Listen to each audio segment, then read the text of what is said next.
Hello everyone, welcome to Invicta Coders. आज इस video में हम लोग आपको दिखाएंगे कि कैसे आप रेजर पे का जो पेमेंट गेटवे है वो कैसे आप इम्प्लीमेंट कर सकते हैं अपने वेबसाइट पे। तो ये जो पूरा कोडिंग है वो मैं आपको शेयर करने वाला हूँ और साथ में आपको फ्री में सोर्स कोड भी मैं दे रहा हूँ कि आप सिंपली वो चीज़ समझ के आप नीचे डिस्क्रिप्शन से डाउनलोड कर लीजिए। डाउनलोड करके आप अपने वेबसाइट पे इम्प्लीमेंट कर सकते हैं बहुत ही ईजिली। ठीक है, तो वीडियो को पूरा कंप्लीट देखिएगा, ये मेरा रिक्वेस्ट है। और आपको कोई दिक्कत होता है इंटीग्रेशन में तो ज़रूर कमेंट करना। ठीक है, और बहुत ही सिंपल है। देखिए, कोई भी गेटवे मतलब हार्ड नहीं होता है, बहुत सिंपल होता है इंटीग्रेशन। तो क्योंकि उसी से ही उन लोगों को फ़ायदा होता है ना, ज़्यादा से ज़्यादा लोग अपने वेबसाइट में इम्प्लीमेंट कर पाते हैं वो पेमेंट गेटवे को। तो आप वीडियो को पूरा कंप्लीट वॉच करिए, आपको पता चल जाएगा कैसे रेजर पे का जो गेटवे है वो आपको इंटीग्रेट करना है अपने वेबसाइट पर। तो चलिए आज हम लोग देख लेते हैं कि रेजर पे का जो गेटवे है उसको हम कैसे इंटीग्रेट कर सकते हैं। और मैं ये गारंटी के साथ बोल सकता हूँ, पूरे यूट्यूब में इतना इजी इंटीग्रेशन आपको कहीं नहीं देखने को मिलेगा। ठीक है, तो पहले हम लोग होस्टिंग अकाउंट पे आ चुके हैं। तो यहाँ पे फाइल मैनेजर मैंने ओपन कर लिया। तो यहाँ पे बेसिकली मैं सर्वर पे डायरेक्ट लाइव सर्वर पे मैं कर रहा हूँ। तो नीचे देखिए मेरे इस वीडियो के डिस्क्रिप्शन में एक लिंक है। ठीक है, मैंने ड्राइव में अपलोड करके ऑलरेडी रखा हूँ इसको।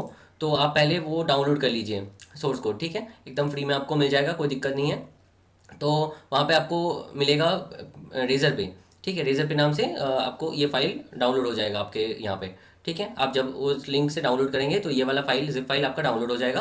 तो अब यहाँ पे एक फ़ोल्डर बना लेता हूँ मैं रेजर पे, जस्ट आप लोगों को दिखाने के लिए। और ये जिप फाइल को मैं इसके अंदर डाल के इसको एक्सट्रैक्ट कर लेता हूँ। अरे डाउनलोड हो गया।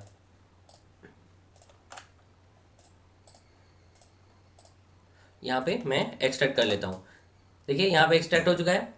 अब इसके अंदर एक फ़ाइल आपको मिलेगा जो कि डेटाबेस का है। तो db.sql नाम से एक फ़ाइल मिलेगा, इसको आप डाउनलोड कर लीजिए। ये डेटाबेस पे डालना पड़ेगा। तो यहाँ पे मैंने फ़ाइल अपलोड कर लिया है। ठीक है, रेजर पे यहाँ पे आप देख सकते हैं। तो इस वाले यूआरएल को मैं एक बार हिट करके दिखा देता हूँ। ये हमारा मेन डोमेन है रेजर पे ओके। तो देखिए यहाँ पे एक फॉर्म आ रहा है। तो इसके थ्रू मैं आपको दिखाने वाला हूँ कि कैसे आप यहाँ पे ये सब चीज़ें डाल के पेमेंट कैसे कर सकते हैं और कैसे ये पूरा प्रॉपर वर्क करता है, मैं आपको दिखाता हूँ। इससे पहले एक डेटाबेस बना लेते हैं जहाँ पे हमारा डेटा स्टोर होगा, कौन सा पेमेंट आया है या नहीं आया वो देखने के लिए। तो यहाँ पे मैं एक फ़ाइल ले लेता हूँ, डेटाबेस बना लेता हूँ टेस्ट नाम से। कुछ भी नाम आप ले सकते हैं। रेजर पे लिख लेता हूँ, RAZ लिख लेता हूँ, सिर्फ RAZ। और पासवर्ड देखिए ये वाला मैं यूज़ कर रहा हूँ। तो यहाँ पे देखिए पासवर्ड हमारा बन गया है। अब वो जो डेटा db.sql हमने डाउनलोड करा उसको हम यहाँ पे इंपोर्ट कर लेंगे पहले डेटाबेस के अंदर। तो यहाँ पे इंपोर्ट चूज़ फाइल, जो एसक्यूएल का डेटा है वो हम यहाँ पे इंपोर्ट कर लेते हैं। अब गो।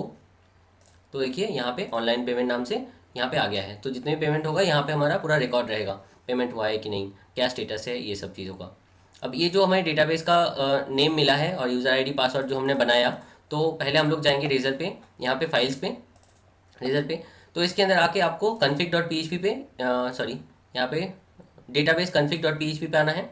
यहाँ पे आप डेटाबेस का जितने भी क्रेडेंशियल है वो आप चेंज कर लीजिए। ठीक है, तो पासवर्ड हमारा यही था तो सेम रखते हैं। तो यहाँ पे भी एक डेटाबेस का हमें देना पड़ेगा। हालांकि हम लोग इसको एक साथ ही में कर सकते थे, बट कुछ इश्यूज़ के कारण मैं अलग अलग से ये यहाँ पे दिखा रहा हूँ। तो आप काइंडली तीनों जगह पे अपना डेटाबेस का जो क्रेडेंशियल है वो आप चेंज कर लेना। ठीक है, तो यहाँ तक आपका क्लियर हो गया। अब नेक्स्ट हम लोग क्या करेंगे, यहाँ पे हिट करके देखेंगे। ठीक है, यहाँ पे रेजर पे, तो यहाँ पे पहले हमें एक नाम देना पड़ेगा, फ़ोन नंबर देना पड़ेगा, ईमेल एड्रेस देना पड़ेगा जो कस्टमर से हम लोग लेंगे। तो यहाँ पे ट्रांजेक्शन अमाउंट मैं 10 रुपीज़ दे देता हूँ। यूज़र आईडी मतलब कौन सा यूज़र के लिए और कौन सा ट्रांजेक्शन के लिए हम लोग इस चीज़ को यूज़ करेंगे पेमेंट को, वो तो हमें देना पड़ेगा, राइट। तो फाइनल जब सक्सेस होगा, सक्सेस के वक्त हम लोग मैच कर लेंगे कि यूज़र आईडी और ट्रांजेक्शन आईडी अगर सही है तो मतलब वहाँ पे हम लोग फिर से डाल लेंगे कि हाँ इस ट्रांजेक्शन आईडी के लिए इस वाले यूज़र का पेमेंट हो चुका है। तो ऐसे करके तो यहाँ पे मैं 123 ले लेता हूँ और टेम्प आईडी मैं 8255 ले लेता हूँ। ठीक है, तो पे में क्लिक करता हूँ। पे क्लिक करते ही इस टाइप का आ जाएगा। तो यहाँ पे नाउ पे क्लिक होगा तो डायरेक्ट यहाँ पे देखिए यूपीआई का पेज खुल गया। तो यूपीआई के through debit card, credit card, ये पेटीएम का बेसिकली गेटवे है, सॉरी रेजर पे का। तो यहाँ पे नेट बैंकिंग के थ्रू मैं आपको दिखा देता हूँ। तो यहाँ पे जब सक्सेस होगा, सक्सेस होते ही तो देखिए पेमेंट सक्सेस होते ही हमें सक्सेस पेज पे रीडायरेक्ट इसको लेके जाएगा। अब यहाँ पे देखिए सक्सेस लिखा हुआ आ गया। अब इस वाले पेज पे आप कंडीशन लगा सकते हैं। वो मैं दिखाता हूँ आगे। और यहाँ पे डेटाबेस में देखिए, यहाँ पे भी हमारा जो ट्रांजेक्शन है वो यहाँ पे दिख जाएगा। ओके, तो इस टाइप से ये पूरा वर्क करता है। अब आप बोलेंगे कि ये वाला आईडी हमें कहाँ से मिला, ये किसके अकाउंट में पैसा गया, तो वो चीज़ हम कहाँ से करेंगे, config.php। अब रेजर पे हम लोग यूज़ कर रहे हैं, राइट। तो इसमें टेस्टिंग क्रेडेंशियल एक होता है लाइव क्रेडेंशियल। टेस्टिंग के लिए हम लोग ये वाला यूज़ कर रहे हैं, मैं आपको दिखा देता हूँ। लाइव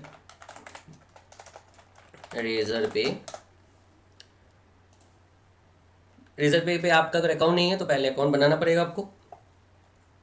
तो यहाँ पे मेरा ऑलरेडी अकाउंट बना हुआ है, तो इसमें मैं सिंपली लॉगिन कर रहा हूँ। तो ये थोड़ा लॉगिन होने में टाइम ले रहा है। ओके, तो ये देखिए हमारा डैशबोर्ड खुल गया है। ये हम है टेस्टिंग मोड पे, और यहाँ पे लाइव मोड का भी ऑप्शन है। तो लाइव मोड पे अगर होगा तो आपको क्रेडेंशियल लेना पड़ेगा यहाँ से एपीआई की, और अगर टेस्ट मोड में है तो टेस्ट मोड का भी एपीआई की आपको लेना पड़ेगा। जैसे मैं टेस्ट मोड आपको दिखा देता हूँ। टेस्ट मोड में पहले आपको जाना है, यहाँ पे अकाउंट एंड सेटिंग्स पे आना होगा, अकाउंट्स एंड सेटिंग्स। तो यहाँ पे आने के बाद आपको देखिए बिजनेस डिटेल्स, तो सॉरी यहाँ पे वेबसाइट एंड ऐप सेटिंग, तो यहाँ पे आपको आना है एपीआई की। अब यहाँ पे टेस्ट एपीआई की आपको जनरेट करना पड़ेगा। तो मेरा ऑलरेडी जनरेट किया हुआ था, तो मैं यहाँ पे रीजनरेट कर देता हूँ। तो देखिए डीएक्टिवेट ओल्ड की इमीडिएटली, ठीक है। तो पुराना जो मेरा की था वो हमने कर दिया डिलीट। तो यहाँ पे हमें मिल चुका है एक की आईडी, ठीक है, जो कि आपको यहाँ पे डालना है की आईडी में, सेव। अब हम फिर से चलते हैं की सीक्रेट, तो इसको भी हम लोग कॉपी कर लेते हैं, ठीक है। तो ये हो गया। अब यहाँ पे इस ऐप में जो भी मैं यहाँ पे ट्रांजेक्शन करूँगा, देखिए रेजर पे के जो डैशबोर्ड है यहाँ पे आके आ जाएगा। मैं दिखा देता हूँ फॉर एग्ज़ाम्पल। तो हम लोग डायरेक्ट जाते हैं फिर से रेजर पे। अब ये जो पेज है ये आप एपीआई यूआरएल के थ्रू भी ले सकते हैं डेटा को। जैसे यहाँ पे बात सेम ही है, यहाँ पे किसी का भी नाम आप अगर डालेंगे, ठीक है, तो ट्रांजेक्शन में मैं 15,000 दे देता हूँ और पे करता हूँ। तो देखिए ये जो यूआरएल बन रहा है, तो डायरेक्ट आप इस यूआरएल को भी हिट कर सकते हैं, जिसमें आप नेम भेजिए और phone number, email ID, total आपका अमाउंट कितना हुआ है वो, यूआईडी एंड टीआईडी मतलब ट्रांजेक्शन आईडी या फिर टेम्पररी आईडी कह सकते हैं, यूज़र आईडी ये है। तो यहाँ पे जब पे नाउ पे मैं क्लिक करता हूँ, ट्रांजेक्शन यहाँ पे नाउ पे मैं क्लिक किया, सक्सेस पे मैंने क्लिक किया, तो देखिए ट्रांजेक्शन सक्सेसफुल हो गया। ट्रांजेक्शन जब भी सक्सेसफुल होगा तो यहाँ पे देखिए सक्सेस आ गया। तो और यहाँ पे डेटाबेस पे भी आप देखेंगे कि डेटा हमारा इंसर्ट हो चुका है, सक्सेस। अब यहाँ पे मैं ट्रांजेक्शन में दिखा देता हूँ, रेजर पे में ट्रांजेक्शन ये वाला देखिए, अभी हमने ये वाला ट्रांजेक्शन किया, तो यहाँ पे देखिए कैप्चर हो गया है। ओके, और यहाँ पे होम पे जब आएंगे देखिए टोटल बैलेंस ये मेरा दिखा रहा है कि कितना मेरे को विड्रॉ मिलेगा। तो इस टाइप से ट्रांजेक्शन आप यहाँ पे कैप्चर कर सकते हैं और डायरेक्ट ही कैप्चर हो जाएगा, ठीक है। तो यहाँ पे आपको कॉन्फ़िगरेशन फाइल के अंदर, कॉन्फ़िग के अंदर आपको लाइव की हो या फिर टेस्टिंग के लिए की, जो भी होगा वो यहाँ पे आपको लगा लेना है, ठीक है। तो आपका जो भी पेमेंट होगा वो सक्सेसफुल हो जाएगा। अब बात ये आती है कि लास्ट जो फाइनल सक्सेसफुल होता है, तो वहाँ पे हम लोग कैसे इसको वेरीफाई करेंगे कि किस यूज़र ने कितना पैसा भेजा है और कौन सा ट्रांजेक्शन के लिए। तो यहाँ पे success.php पे आते हैं। यहाँ पे देखिए सिंपल सा हमने एक कोड लिख रखा है, ठीक है। रिस्पॉन्स अगर 1 होता है तो उसमें सक्सेस हम इको करेंगे।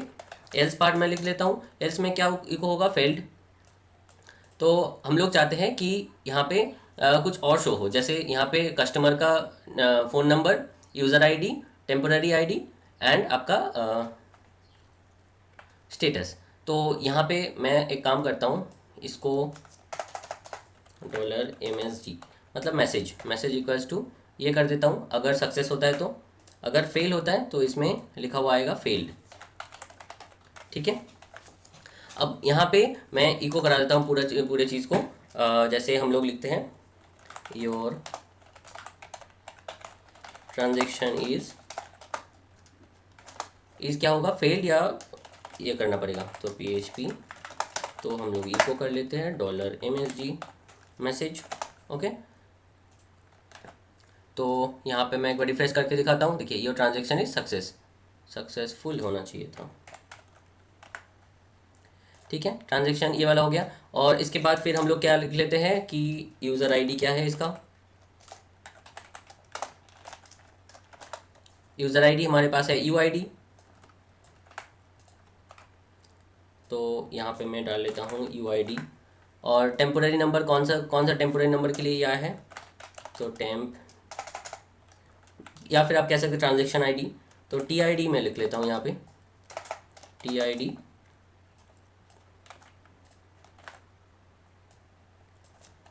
टेम्प। ठीक है, तो अब यहाँ पे मैं चला के देखता हूँ,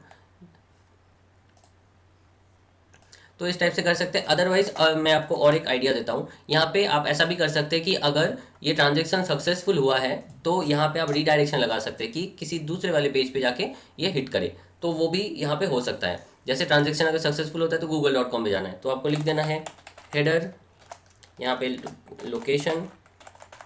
ठीक है, तो लोकेशन यहाँ पे जो भी आप URL देंगे उस URL पे जाके हिट करेगा इस चीज़ को। ठीक है, तो ये वाला भी मैंने आपको समझा दिया कि रेजर पे का गेटवे कैसे इंटीग्रेट करना है। अगर आपको कुछ दिक्कत है तो आप कमेंट में लिखना, और आपको अगर कुछ डिटेल में कुछ और एक वीडियो चाहिए जिसमें फॉर्म के थ्रू पूरा डेटा लेके सबमिट हो जाए डेटाबेस पे, तो एवरीथिंग इस टाइप का कुछ चाहिए तो भी मैं दे सकता हूँ। ठीक है, तो हमने कवर कर लिया पेटीएम एंड रेजर पे का गेटवे। नेक्स्ट वीडियो में हम लोग देखेंगे इंस्टामोजो का गेटवे कैसे इंटीग्रेट किया जाता है। Thank you for watching this video, have a great day.